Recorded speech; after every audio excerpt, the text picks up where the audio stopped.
The In-Schools Programs Committee creates programs for judges to engage with students of all ages about relevant and timely legal concepts. Our committee also provides training to judges interested in this work. We and this committee enjoy what we do, and we'd love for you to join us. To that end, here are some tips to help you get involved in presenting in a classroom. The first 3 tips are about how to get started.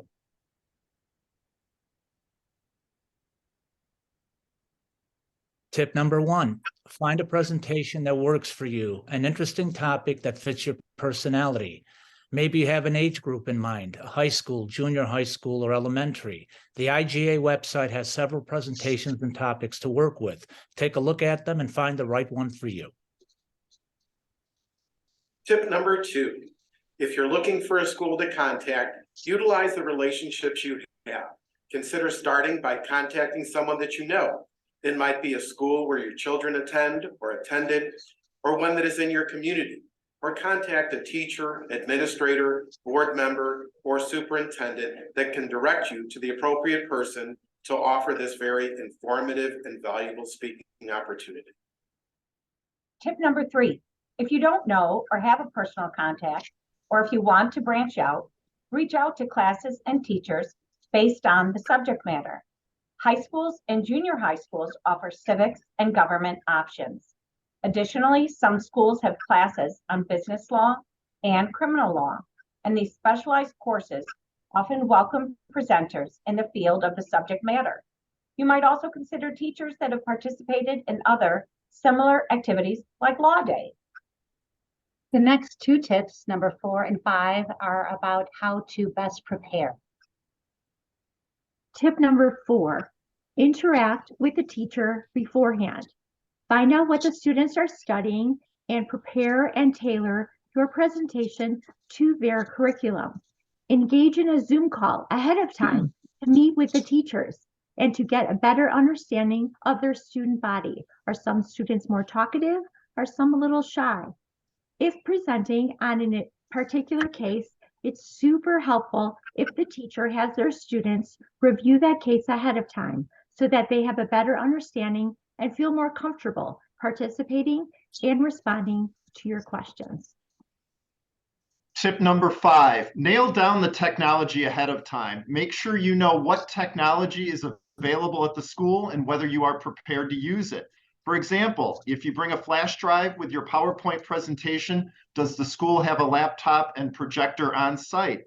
Make sure you consider the lighting, sound, and other AV resources for the space where you will be presenting.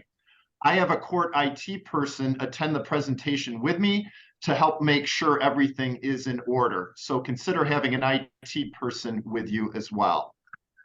Tips 6, 7, and 8 are about the actual presentation. Tip number 6, use a partner. Having a co-presenter breaks up the work and relieves the pressure of carrying the entire program alone. It also builds confidence as you and your partner gain experience working together. And perhaps most importantly, the student audience has the benefit of another perspective and opportunity to hear a different voice.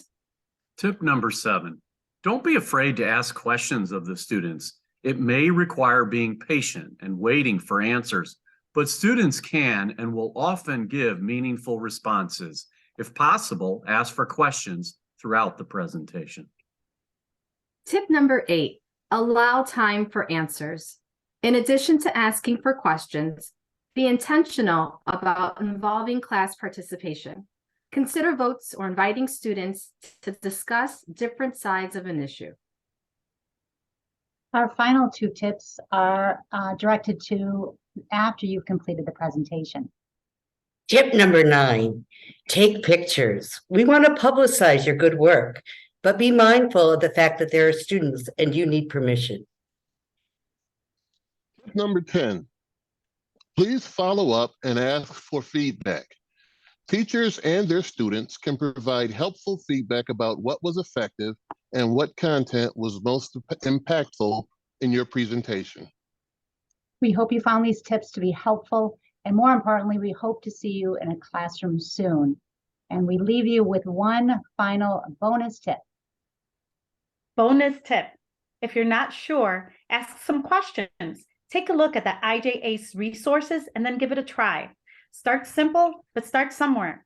We're confident both the classroom and you will be better for it.